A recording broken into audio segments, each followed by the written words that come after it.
അച്ഛാ ഇത് വെറുതെ കിടക്കണ ഓ പിന്നെ എനിക്ക് ആശയം അമ്മ ഇരിക്കപ്പുറത്ത് തരണല്ലോ അച്ഛൻ. നീ എന്തെങ്കിലും ഏടാ കൂടെ ഒപ്പിച്ചോണം. ഇതല്ല അച്ഛൻ്റെ കാര്യം പറഞ്ഞിട്ടാണ് എൻ്റെ അടുത്ത് വഴക്ക്. ചേട്ടാ എന്റെ കാര്യം പറഞ്ഞ് നിന്റെ അടുത്തന്നെ വഴക്കുണ്ടാക്കണത് എന്നല്ല വഴക്ക് പറയേണ്ടത്. പിന്നെ ഈ വാഴയില്ലേ, വാഴ. ഓ വാഴ, അത് ഞാൻ കൃഷി ഓഫീസിൽ നിന്ന് കൊണ്ടുവച്ചിരിക്കുക. അതിൽ നിന്ന് അങ്ങനെ കൈ വെച്ചാലുണ്ടല്ലോ എന്റെ സ്വഭാവം മാറും. പറയണ മൊത്തം കേൾക്കണം. അത് ഈ വാഴ വലുതായി കഴിയുമ്പം അതിന്റെ ചോട്ടിലാണ് കന്നുകളുണ്ടാവുന്നത്, വാഴക്കന്ന്. അതെന്തുകൊണ്ടാണ്? നീയേ മൃഗപാലനമൊക്കെ വിട്ടിട്ട് ഇപ്പൊ വാഴ കൃഷി തുടങ്ങാൻ പോകുന്നല്ലേ? ഇല്ല, ഞാൻ ചോദിച്ചതിന് ഉത്തരം പറയണം. അതെന്തുകൊണ്ടാണ് അങ്ങനെ? വാഴക്കന്നുകൾ മുളയ്ക്കുന്നതിന്റെ വാഴയുടെ മൂട്ടിലല്ലേ, അല്ല ടെറസിന്റെ മുകളിലൊന്നും അല്ലല്ലോ മുളയ്ക്കുന്നത്. അതാണ്, അച്ഛനാണ് ഇവിടുത്തെ വാഴ. അടാ ഒരുപാട് തോന്നിയ ദിവസം പറഞ്ഞാലുണ്ടല്ലോ. അങ്ങനെയല്ല, അച്ഛനാകുന്ന വാഴയുടെ ചൂട്ടിൽ മുളയ്ക്കുന്ന സ്നേഹമുള്ള വാഴക്കന്നുകളാണ് ഞങ്ങള്, മക്കള്. ഓ അങ്ങനെ നീ വളഞ്ഞു നോക്കിയാ പിടിക്കാൻ പറ്റുന്നതല്ലേ? ശരി, കാര്യം എന്താന്ന് പറ. വാഴയുടെ കാര്യം വിടണം, നമുക്ക് പശുവിന്റെ കാര്യം എടുക്കാം. ഒരു പശു. ഡേയ്, നീ വാഴയുടെയും പശുവിന്റെ കാര്യം പറയാതെ നീ വന്ന കാര്യം എന്താന്ന് തെളിച്ചു പറ. സുമേഷിന്റെ കാര്യം പറയാനല്ലേ നീ വന്നത് അല്ലേ? എന്തിനാ അവന്റെ അടുത്ത് ചുമ്മാ ഇങ്ങനെ വഴക്കടിച്ച് കിടക്കണം? അവൻ ചുമ്മാ കരഞ്ഞുകൊണ്ട് കിടക്കണം അവിടെ. ഈടാ അതൊക്കെ വെറും തട്ടിപ്പാടാ. മുതലക്കണ്ണീര് എന്ന് പറയാം, മുതലക്കണ്ണീര് അറിഞ്ഞൂടെ? അതാണ്. ചുമ്മാ അച്ഛൻ മുതലുകളെ കുറിച്ച് ഇങ്ങനെ കുറ്റം പറയല്ലേ. ഉള്ളിലുള്ള സങ്കടം പുറത്തൊന്നും ആരുടെ പറയാതെ അവരുടെ അതിന്റെ പ്രതിഫലനമാണ് ആ കണ്ണീരായിട്ട് പറഞ്ഞത്. എല്ലാവരും മുതലുകളെ അങ്ങ് കുറ്റം പറഞ്ഞോളും. അച്ഛൻ അവരിൽ ഒരാളാവല്ലേ അങ്ങനെ. നീ മുതലെ പറ്റി ക്ലാസ് എടുക്കാനാണ് എൻ്റെ അടുത്ത് വന്നത്? ഇത് പറയണോ അങ്ങോട്ട്? ഡേയ്, ആ സുമേഷ് ചെറുക്കൻ കാണിച്ച വൃത്തിയുടെ എന്താന്ന് നിനക്കറിയാമോ? എന്താണ്? അതായത് ഇവ എന്നെ പറ്റി ഇല്ലാത്ത കാര്യങ്ങള് ചങ്കുണ്ടിച്ച് എൻ്റെ അടുത്ത് പോയി പറഞ്ഞു കൊടുത്തേക്കിന്.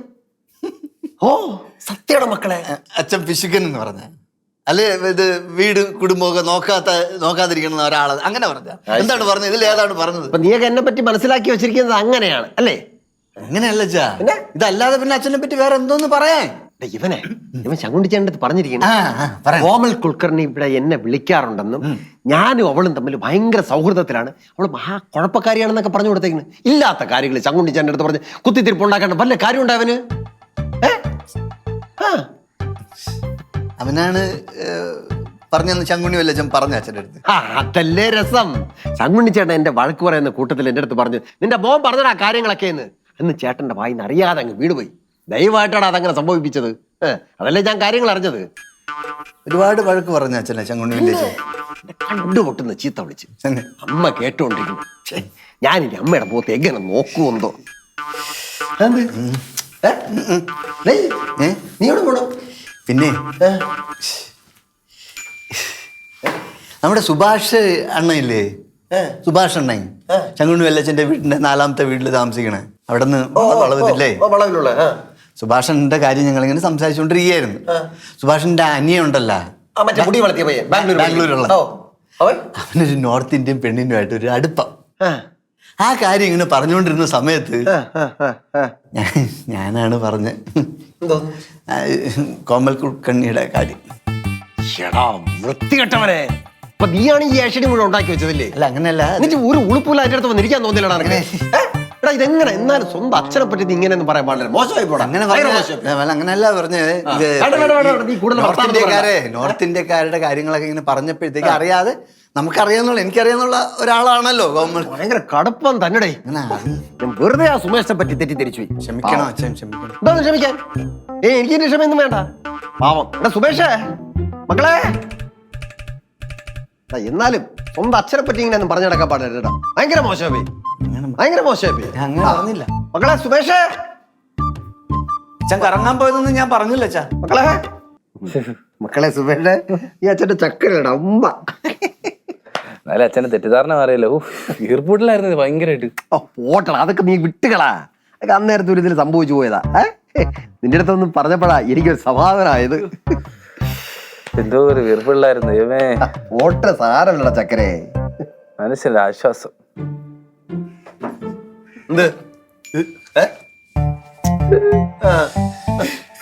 മക്കളെ കിടന്നോടാ. ചേട്ടാ വരുന്നോ?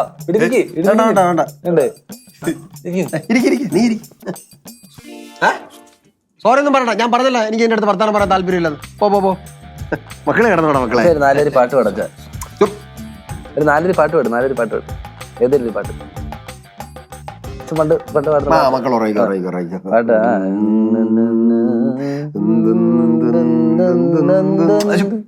എന്തുവാടാ കൊച്ചിനെ ഉറക്കാൻ സമ്മതിക്കൂല നീ?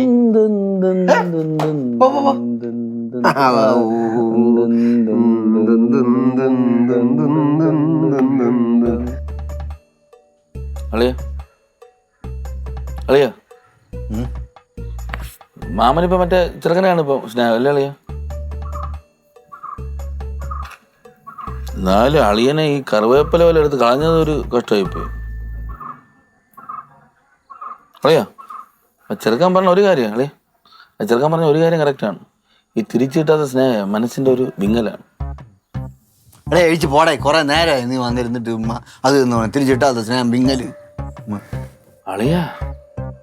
അളിയ അപ്പച്ചിയെ പോലെ ഉടനെ വേദനിപ്പിച്ചു വിട്ടല്ലേ അളിയ? കൊള്ളാം. ഇത് എന്തോന്നാണ് ഇതിന്റെ പ്രശ്നം? എന്താണ് തിരിച്ചത് സ്നേഹം അളിയ? തിരിച്ചു കിട്ടാത്ത സ്നേഹത്തിന്റെ കാര്യം പറയരുത്. നീ പോകണ്ട എനിക്ക് അളിയ എനിക്ക് പോകല്ലേ അളിയ?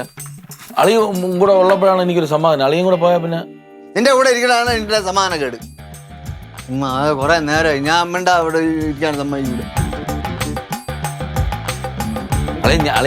ഞാൻ പറഞ്ഞ തെറ്റി അളിയ പോയി. ഞാൻ പറഞ്ഞ തെറ്റിപ്പോയ അളിയ അങ്ങനെ പോയാലേ ഞാൻ നേരെ നീ വിടണ അങ്ങോട്ട്. അല്ല ഞാൻ നേരെ പറഞ്ഞ് മനസ്സിലാക്കി. നേരെ പറഞ്ഞ് മനസ്സിലാകണ്ട അങ്ങനെയല്ല അളിയ, അത് ഞാൻ പറഞ്ഞു